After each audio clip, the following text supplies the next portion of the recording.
कि आज तो मेरे जितने मेहमान हैं ये अपने अपने शोबे के बहुत ज़बरदस्त एक्सपर्ट हैं, इसलिए मैं बड़ा इंट्रो अपना मुख्तसर सा अर्ज़ करना चाहता हूँ। अल्लाह ताला ने कुरान हकीम में बता दिया कि रोज़े का मकसद क्या है।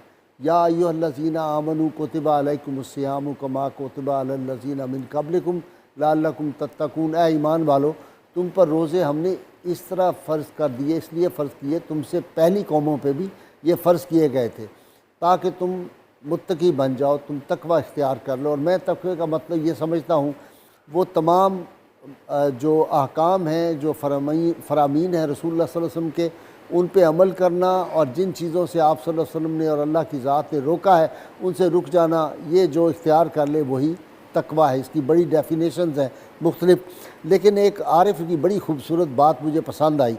उन्होंने कहा कि अपनी ज़िंदगी जो है ये उसी तरह गुजारो रमज़ान करीम की तरह, और फिर जब तुम्हारी ज़िंदगी ख़त्म हो तो ईद का दिन हो, तुम्हें उस दिन राहत हो। मौजूदा दौर में भी हम देखते हैं कि रोज़े के फ़वाइद, मुझे बड़ी अच्छी आज हमारे जो दानिशवर बदरुल असम, उन्होंने एक बड़ी खूबसूरत बात की।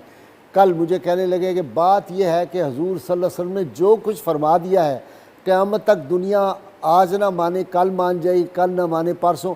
फ़ायदे इंसान के जितने हैं, जो मैं कहता हूँ कि 63 साला हयात जो है इसके अंदर सारी अज़मतें, रिफ़तें, खूबियाँ जो हैं, भलाइयाँ, वो सारी इसके अंदर है, इसके बाहर भी आपको कुछ मिलेगा। तो इसलिए सरकार मदीना सल्लल्लाहु अलैहि वसल्लम ने जो रोज़े के फ़ायदे बता दिए हैं, आप देखें ना कि आजकल एक मशहूर किताब है fasting as way of life, Allen Carr की किताब है, और इस पर बड़ी रिसर्च अब वेस्ट में हो रही है। आज बदर साहब आपको बताएंगे वेस्ट में क्या रिसर्च हो रही है कि ये जो रोज़े हैं, ये जो भूखा रहना है, इसके कितने फ़वाइद हैं। जितनी बीमारियां जिस्मानी हैं वो भी सारी आज आपको बताएंगे, और रूहानी बीमारियों में सबसे बढ़कर नफ्स के घोड़े को अगर काबू करना है तो रोज़े से बेहतर कोई और चीज़ नहीं हो सकती। जब आप रोज़ा रखता है तो आदमी को कितना एहसास होता है कि हुकूकुल इबाद उसने किस तरह पूरे करने हैं, दूसरों की भूख प्यास जो है, दूसरों की तकलीफ़ का कितना एहसास होता है। और यहाँ मैं एक हदीस पाक रसूलुल्लाह सल्लल्लाहु अलैहि वसल्लम की अर्ज़ कर दूँ। आपने फरमाया मेरी उम्मत की कसरत जो है वो नमाज रोज़ों से नहीं बल्कि मखलूक की खिदमत की तरफ से जाएगी। और रोज़ों के बारे में फरमाया बेहतरीन रोज़े जो हैं ये आम दिनों की बात है, रमज़ान के 30 रोज़े रखने, बाकी अय्याम में फरमाया कि बेहतरीन रोज़े जो हैं वो दाऊदी रोज़े हैं। जनाब दाऊद अलैहिस्सलाम एक दिन खाते थे, एक दिन रोज़ा रखते थे, ये बेहतरीन है। फिर अय्याम 20 के अगर आप 3 रोज़े 13, 14, 15 चाँद की तारीख को रख लें, या पीर का रोज़ा जिस तरह रसूलुल्लाह सल्लल्लाहु अलैहि वसल्लम रखा करते थे, तो आप देखें आपको कोई जिस्मानी बीमारी ला के नहीं हो सकती। ये जो इतने पैसे देते हैं और जाके वो कहते हैं कि ये वेट कंट्रोल के लिए मुख्तलिफ़ दवाएँ और ये इश्तहारात होते हैं, इन पे जाने की ज़रूरत नहीं है। योगा वालों के पास आपको जाके ये जो जाते हैं मुख्तलिफ़ जगहों पे, सबसे बड़ा योगा जो है, लेटेस्ट योगा जो है वो अल्लाह ताला ने बता दिया, 5 वक्त नमाज़ पढ़ें और इसके साथ अगर नवाफिल का रात को तहज्जुद पढ़े, आप देखें फिर आप कितने फिट होते हैं। जनी डॉक्टर सज्जाद हैदर शाह साहब, जनाब डॉक्टर साहब। बिस्मिल्लाहिर्रहमानिर्रहीम, अल्लाहुम्मा सल्ली अला मुहम्मदिन व अला आलि मुहम्मदिन व बारिक वसल्लम व अन तसूमू खैरुल लकुम सदक़ल्लाहुल अज़ीम। अल्लाह ताला ने जो आलम इंसानियत के हकीम और अलीम नबी करीम सल्लल्लाहु अलैहि वसल्लम पर किताब नाज़िल फरमाई, उसके अंदर फरमा दिया कि अन तसूमू खैरुल लकुम। पहली जो आयत आपने ज़िक्र की कि अगर कोई मरीज़ है, उसका आखिर का ये पोर्शन है कि अन तसूमू खैरुल, जो भी है अगर तुम रोज़ा रख लो तो तुम्हारे लिए बेहतर है। ठीक, इसमें एक हिकमत ये बता दी गई कि अगर आप रोज़ा रखते हो तो आपके लिए नुकसान नहीं देगा। और जो क्रिटिकल इल पेशेंट्स हैं उनके लिए पहले ही रुख्सत दे दी गई कि वो बाद में इसकी कज़ा कर लें।